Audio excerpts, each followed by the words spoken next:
અરે ઓ કૌશિક સાંભળ ને ભાઈ. હા ભાઈ બોલ ને. સાંભળ્યું કે છાપામાં વાંચ્યું કે ગધેડા જેવા માણા બહુ બુદ્ધિશાળી માણા હોય છે. તો મને પહેલેથી ને ખબર હતી મોટા ભાઈ, તો આખો દી તમને જોયા કરું છું. અરે કૌશિક તે પરીક્ષા આપી ને અને રિઝલ્ટમાં શું આવ્યું? આ વખતે હું પુસ્તકની કસમ કહીને કહું છું કે મેં કોઈ ચોરી નથી કરી. હા તો તને પાસ થવાની પૂરી આશા ને? ના એ તો મને રિઝલ્ટ જોવાની આશા પણ નથી. અરે કૌશિક તારું હજી લેસન કેમ બાકી છે અને તું આ પડામાં બેઠો છો અને કાલે સાહેબ વધશે તો તું શું કરીશ? મોટા ભાઈ સાહેબ તો રોજ વઢે છે, એમાં નવું શું? તો કાલે મને સાહેબ સ્કૂલ માંથી કાઢી મૂકે, આપણે બંને મળીને આપણી કોમેડી ફિલ્મમાં એમને વિલન તરીકે લેશું તો કેવું રહે છે?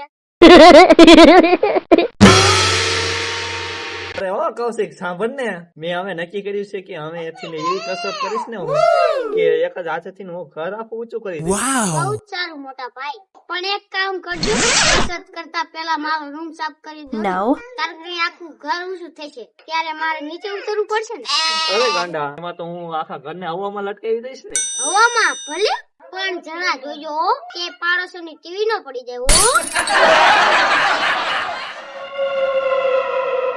અરે કૌશિક, અરે ઓ કૌશિક જલ્દીથી અહીંયા આવતો, આજે તો આપણે કરોડપતિ થઈ જવાના છીએ.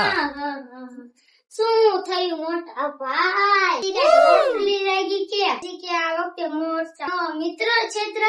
અરે ભાઈ એવું કઈ નથી, તો મેં આ ઇન્ટરનેટ પર જ જોયું અને આપણે ઓનલાઈન જ બિઝનેસ કરવાનો અને જેમ વેચાય એમ આપણો ધંધો શરૂ જ કરવાનો છે. અને પાછું આખો દિવસ આપણે ભેંસું ગાયું આપણે ચારવાની માથાકૂટ જ નહીં. ઓનલાઈન બિઝનેસ તો ઠીક મોટા ભાઈ, પહેલા શું કોમ્પ્યુટર ડિસ્પ્લે થઈ જશે? તમને કોણે કીધું આ? અરે ભાઈ આમાં પેલા ઘાસ ઉગાડવાનું, પછી એને ઓનલાઈન ફોટા પાડીને મૂકવાના અને જે લેવું હોય એ લે. અને એકદમ આ આધુનિક ધંધો છે. મેં તો 500 રૂપિયાનું સબ્લિકેશન પણ લઈ લીધું છે.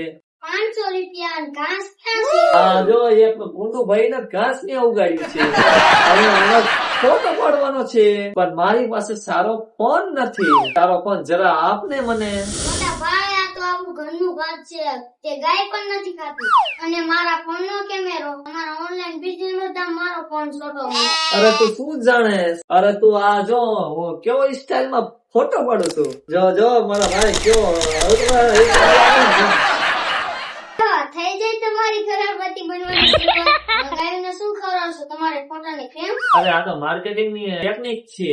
અરે કૌશિક આ લાગુ જોઈએ કે ઘાસ આપણું એટલું ફેમસ છે ને કે આ કુંડામાંથી ને પણ બહાર આવી ગયું છે. ભાઈ તમે ખરાબતી બનો કે ન બનો, પણ મને પગલા બનાવી જરૂર છે. હવે મમ્મીએ જમવાનું બનાવ્યું છે. ઘાસના ફોટા મૂકીને ઘડી દાળ ભાત ખાઈ લો. તને કઈ સમજણ પડતી નથી, પણ આ બિઝનેસ છે. પણ ચાલ, પણ અત્યારે દાળ ભાત ખાઈ લઈએ. ભૂખ તો મને બહુ જ લાગી છે, પણ તું યાદ રાખજે પણ કાલે આપણે ઇન્ટરનેટ ઉપર તો ધૂમ મચાવી દઈશું, તું જોઈજે.